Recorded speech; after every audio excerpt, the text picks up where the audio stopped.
हरिओम प्रिय दर्शकों, यदि आपकी वृश्चिक राशि है तो इस वीडियो को पूरे ध्यान से देखिएगा, समझिएगा।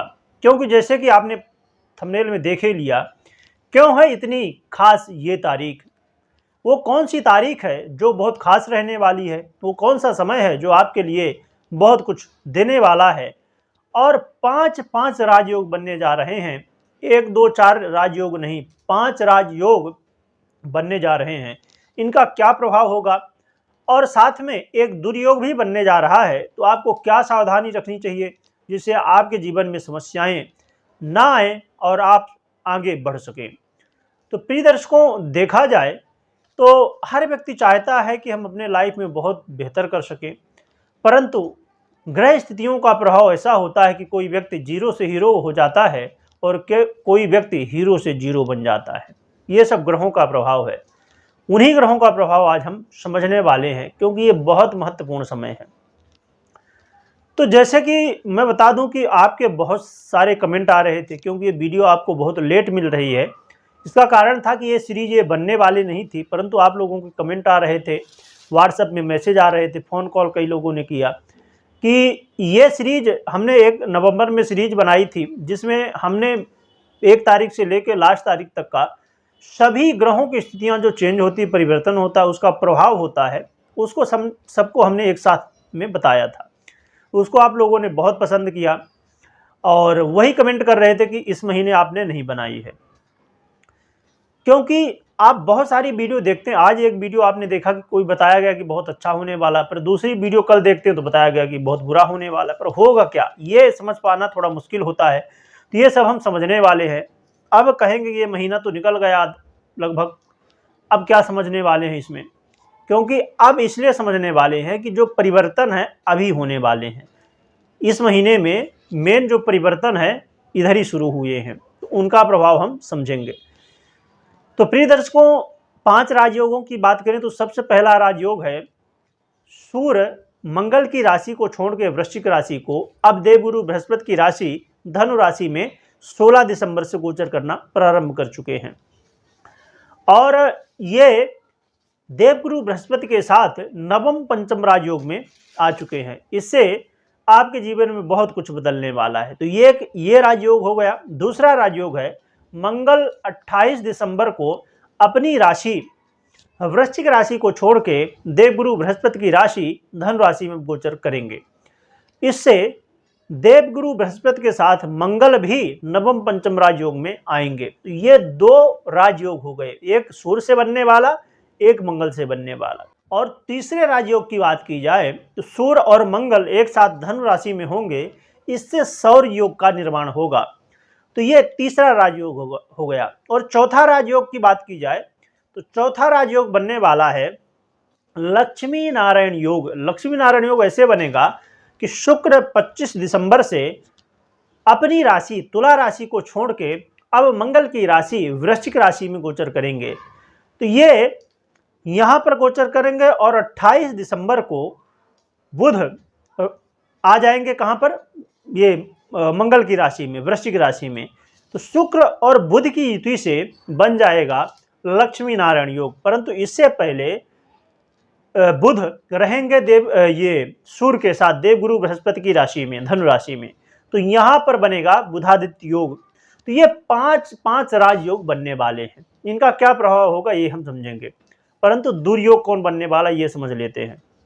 तो दुर्योग बनने वाला है शुक्र, जैसे मैंने बताया ये वृश्चिक राशि में आएंगे और सूर्य होंगे कहाँ पर, धनु राशि में। इनका द्वादश का संबंध बन जाएगा। फिर मंगल जैसे 28 तारीख से आ जाएंगे तो मंगल से भी द्वादश का संबंध बन जाएगा। और फिर बुध ये भी मंगल की राशि में ही आ जाएंगे, तो सूर्य और मंगल से बुध का भी द्वादश का संबंध बन जाएगा। तो ये द्वादश का संबंध ठीक नहीं है, क्योंकि शुक्र कौन है, शुक्र है ऐश्वर्य, शुक्र है लग्जरी, शुक्र है प्रेम, शुक्र है कलयुग में जो भी आपकी इच्छाएं हैं, हमको घर हो जाए, गाड़ी हो जाए, बंगला हो जाए, ये हो जाए, वो हो जाए, जितनी भी चीज़ें आप देखते हैं सौंदर्य की हों, लग्जरी की हों, वो सब शुक्र है। शुक्र का आधिपत्य होता है। और खासकर मैरिज लाइफ में यदि आपको बेहतर स्थिति रखना है तो शुक्र को समझना बेहद जरूरी है। और फिर बुध की बात की जाए तो बुध की कमी तो कहीं बुध के अलावा और कुछ हो ही नहीं सकता, क्योंकि बुध कौन है? बुद्धि का अधिपति, और बिना बुद्धि के कुछ तो हो ही नहीं सकता। तो बुध को भी समझना बेहद जरूरी है। तो हम समझेंगे राजयोग और दुर्योग का दोनों का प्रभाव। तो आइए सबसे पहले समझ लेते हैं ये राजयोग आपको क्या देने वाले हैं, आपके जीवन में अब क्या बदलाव ये करने वाले हैं। तो यदि घर परिवार में आपके कलह का माहौल बना हुआ था तो अब आपस में प्रेम बढ़ेगा, घर परिवार में अब शांति होने वाली है। लड़ाई झगड़े वाद विवाद की स्थिति बनी हुई थी, अब उनसे भी छुटकारा मिलने वाला है। इसके अलावा देखा जाए यदि पैतृक संपत्ति से संबंधित आप कोई काम कर रहे थे, वहाँ पर अड़चने आ रही थी, अब जैसे बहुत लोगों का अलग हुए तो वहाँ पर पैतृक संपत्ति को लेकर वाद विवाद की स्थिति बन जाती है, या किसी भी विषय में यदि पैतृक संपत्ति से संबंधित कोई समस्याएं थी, वाद विवाद था, वहाँ पर अब राहत मिलेगी, आपको विजय प्राप्त होने वाली है। अस्थायी धन में भी वृद्धि होती हुई दिखाई देगी। इसके अलावा देखा जाए तो यदि संतान को लेकर आप बहुत ज़्यादा चिंतित थे, जो लोग संतान की प्लानिंग कर रहे थे या संतान से संबंधित कोई भी बात को लेकर आप चिंतित थे, तो वो पढ़ाई नहीं कर रहा है या कुछ भी, तो वो चिंता दूर होने वाली है और संतान का सहयोग मिलने वाला है। और साथ में देखा जाए तो ये समय विद्यार्थियों के लिए बहुत अच्छा रहने वाला है। विद्यार्थियों के लिए अभी तक मन भटकाव की स्थिति बनी हुई थी, मन भटक जा रहा था, पढ़ाई में मन नहीं लग रहा था, कभी पार्टी में, कभी यार दोस्तों के साथ यहाँ वहाँ कहीं न कहीं समय निकल जा रहा था, कभी सोशल मीडिया में, परंतु अब पढ़ाई में मन लगेगा और आप बेहतर रिजल्ट प्राप्त कर सकेंगे मेहनत करके। और साथ में देखा जाए तो बैंक बैलेंस में वृद्धि होने वाली है, अर्थात धन में भी वृद्धि होती हुई दिखाई देगी। और प्रिय दर्शकों, उन लोगों के लिए बहुत महत्वपूर्ण है जो लोग इन्वेस्ट करना चाहते हैं। कहीं भी आप यदि पैसा इन्वेस्ट करते हैं या आप पहले कर चुके हो, पैसा फंस गया है या आप इन्वेस्ट करने वाले हैं, तो आपके लिए बहुत अच्छा समय रहने वाला है। यदि पैसा फंस गया है तो वो रिकवरी होगा, और साथ में यदि कहीं आप इन्वेस्ट कर रहे हैं तो वो प्रॉफिट देने वाला होगा। परंतु ये समझना बेहद ज़रूरी है, जो अभी मैं लास्ट में बात कहने वाला हूं उसको समझिएगा, फिर ही इन्वेस्टमेंट का निर्णय लीजिएगा। तो प्रिय दर्शकों, आइए आगे समझते हैं और क्या लाभ मिलेगा। और देखा जाए तो यदि आपके जीवन में एक भय था, अनजाना भय, कोई न कोई बातों को लेकर आप बहुत ज़्यादा चिंतित थे, डरे हुए थे, तो वो डर दूर होने वाला है। परंतु अब समझ लेते हैं सावधानियां क्या हैं, क्योंकि सावधानियों को समझना बेहद जरूरी है। यदि आपने इसको नहीं समझा तो वो लाभ संभव है कि ना मिल पाए। तो आइए समझते हैं। तो सावधानियां क्या रखनी है? सावधानियां तो एक तो सबसे पहली चीज अपने आप में, खुद में कंट्रोल। आप अभी इस समय क्या स्थिति बनने वाली है कि मानसिक टेंशन बहुत ज़्यादा बढ़ने वाला है। मानसिक टेंशन अपने चरम में हो सकता है। कोई आप निर्णय लेंगे वो गलत ले सकते हैं। जल्दबाजी में निर्णय यदि आप लेते हैं तो वो गलत साबित हो सकता है। तो कोई भी निर्णय लेते समय बहुत सावधान हो जाइए। क्षमा करिएगा। कोई भी निर्णय यदि आप ले रहे हैं बहुत सोच समझ के लीजिए, जल्दबाजी में मत करिए।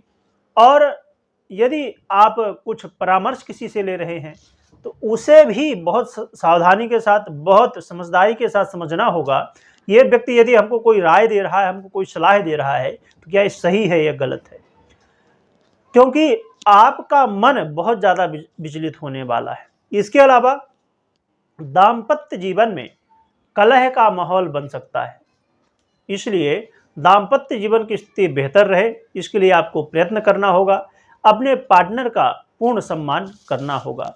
या आप व्यापारी हैं तो आपको भी सावधान रहना होगा, और खासकर जो व्यापारी पार्टनरशिप में व्यापार करते हैं उनको विशेष रूप से सावधान रहना होगा। तो प्रिय दर्शकों, देखा जाए तो ये कुछ सावधानियां थी। और अब हम समझ लेते हैं, जैसे हमने बात की कि इन्वेस्टमेंट करना चाहिए कि या नहीं करना चाहिए, या जितनी भी बातें मैंने बताई ये आपके साथ घटित होगा कि नहीं, क्योंकि अब देखा जाए तो वृश्चिक राशि के 2, 4, 10 लोग तो हैं नहीं, लाखों करोड़ों लोग हैं, बहुत सारे लोग हैं। तो क्या ये बातें आपके साथ घटित होंगे कि नहीं, इसके लिए आपको अपनी जन्म कुंडली देखना होगा, क्योंकि ये तो गोचर का प्रभाव है, परंतु जन्म कुंडली में क्या स्थिति है, ये जो ग्रह आपके राजयोग बनाने जा रहे हैं, ये कहीं नीच के तो नहीं है, कहीं ये पीड़ित तो नहीं है, कहीं अंश बल से तो कमजोर नहीं है, कहीं षडबल से तो कमजोर नहीं है, कहीं ये पाप मध्यत्व में तो नहीं है, कहीं ये त्रिक भाव में तो नहीं बैठे हैं, कहीं ये आपके लिए मारक तो नहीं है, अकारक तो नहीं है। आपको हर स्थिति को देखना होगा। साथ में जो दशाएं हैं, महादशा किसकी चल रही है, अंतरदशा में कौन है, प्रत्यंतर दशा में कौन है, सूक्ष्म दशा में कौन है, प्राण दशा में कौन है, ये सभी दशाओं को आपको चेक करना होगा कि यदि दशाएं भी आपको सपोर्ट कर रही हैं और ये ग्रह भी आपको सपोर्ट कर रहे हैं, अच्छी स्थिति में हैं, तो फिर आपको ये रिजल्ट मिलेंगे। परंतु ये पीड़ित हैं किसी भी तरह, तो फिर ये रिजल्ट कम मात्रा में मिल सकते हैं, या कहा जाए कि ना मिलने के समान हो सकते हैं। इसलिए ज़रूर इनको चेक करें। और साथ में अपने कर्म, क्योंकि ये जो गोचर की स्थिति है ये तो बन रही है, परंतु कर्म भी आपको करना होगा, बिना कर्म किए संभव नहीं। यदि आप कोई इन्वेस्टमेंट करना चाहते हैं तो ज़रूर अपनी कुंडली को चेक कर लें, या तो आप अपनी जन्म कुंडली का विश्लेषण भी करवा सकते हैं, जिससे आप पता कर सकें कि हाँ, ये जो समस्याएं हैं इनसे छुटकारा मिलेगा कि नहीं मिलेगा और कब मिलेगा, और ये जो रिजल्ट मिलने वाले हैं ये मिलेंगे आपको कब मिलेंगे, कैसे मिलेंगे, ये आप समझ सकते हैं अपनी कुंडली का विश्लेषण करवा के, अपनी कुंडली को दिखा के। और प्रिय दर्शकों, अब हम बात कर लेते हैं उपाय की। तो उपाय की बात करें तो आपको एक ही बात का ध्यान रखना है कि आप अपनी कुलदेवी की आराधना करें, या कुलदेवी ना पता हो तो माँ जगदम्बा की आराधना कर सकते हैं। माँ जगदम्बा की आराधना करने से आपके जीवन में जो समस्याएं हैं वो दूर हो सकती हैं। माँ जगदम्बा के मंत्रों का जप कर सकते हैं, पाठ कर सकते हैं, और दुर्गा सरस्वती आदि का भी पाठ कर सकते हैं, दुर्गा चालीसा आदि का पाठ कर सकते हैं, और या तो नवार्ण मंत्र का भी आप जप कर सकते हैं। और अपनी कुल देवी के नाम से, या तो ना पता हो तो माँ जगदम्बा के नाम से संध्या काल में एक घी का दीपक आपको जलाना है, और प्रार्थना करनी है कि आपके जीवन में जो समस्या हो वो दूर हो जाए। तो कमेंट में जय माँ जगदम्बे या तो जय माता जी लिख सकते हैं, जिससे माँ जगदम्बा का स्मरण अभी से प्रारंभ हो जाए, बाद में समय मिले ना मिले। अभी आप कमेंट कर सकते हैं और माँ का स्मरण कर सकते हैं। माँ जगदम्बा की कृपा आपको सभी को प्राप्त हो, और अपनी कुल देवी की भी आराधना करें, जिससे उनकी भी कृपा आपको प्राप्त हो सके। और एक बात मैं अब यहाँ पर उठी है तो मैं बता दूं कि जो लोग अपनी कुल देवी की पूजा और कुल देवता की पूजा पाठ नहीं करते, ये बहुत बड़ी गलती कर रहे हैं। क्योंकि कभी कभी हमारे जीवन में बहुत सारी समस्याएं आती हैं और हम उसका सलूशन ढूंढ नहीं पाते हैं। आप बहुत सारी कुंडलियां अपनी दिखाते हैं, अब कुंडलियों से तो मालूम पड़ जाता है कि यदि कुल देवी देवता का दोष हुआ, परंतु कई बार यदि लोग नहीं ध्यान देते इसमें तो आपको मालूम नहीं पड़ पाता है। आप अब जैसे बहुत लोग बीमार हो गए, बीमारी ही नहीं ठीक हो रही, एक से एक बीमारी ठीक हुई, दूसरी हुई, घर में बहुत कलह का माहौल है, या किसी भी तरह की समस्या, मतलब एक समस्या गई दूसरी समस्या आई, ऐसा होता रहता है और मालूम नहीं पड़ता क्यों हो रहा है। तो कई बार जब कुल देवी देवता की आराधना नहीं की जाती है तो फिर ये समस्याएं होने लगती हैं और पता नहीं चलता कि क्या कारण है। बीमारी कई बार पकड़ में नहीं आती क्या कारण है, पर ये होता रहता है। भौतिक समस्याएं बहुत लोगों को हो जाती हैं, देखने में लगता है भौतिक समस्या है, परंतु पता चला कुल देवी देवता की आराधना नहीं हो रही। तो अपनी कुल देवी देवताओं का पता करें अपने बुजुर्गों से और उनकी आराधना करें। और जिनको ना पता हो, कोई अब बुजुर्ग ना हो, ऐसा तो हो ही नहीं सकता कोई बुजुर्ग ना हो, कोई आपके ऐसे ना हो जो बता सके। और यदि आप लोगों का कमेंट आएगा कि कुल देवी देवता आप कैसे जान सकते हैं, तो इसके ऊपर भी मेरी कोशिश होगी कि वीडियो बनाया जाए। और इस वीडियो को शेयर ज़रूर करिएगा, क्योंकि और वीडियो शेयर करते हो या नहीं, क्योंकि ये जो मैंने बात अभी कही ये बहुत महत्वपूर्ण है, हर व्यक्ति को जानना जरूरी है। तो ये वीडियो भी मैं बनाने की कोशिश करूँगा यदि आप लोगों के कमेंट आए कि कुल देवी देवता को आप कैसे अपने जान सकते हैं। मेरी कोशिश होगी जिससे आप जान सकें। और यदि ना कुछ पता हो तो माँ जगदम्बा की आराधना करें, वो सभी की कुल देवी देवता मानी जाती है, तो उनकी आराधना कर सकते हैं। वीडियो देखने के लिए बहुत बहुत धन्यवाद।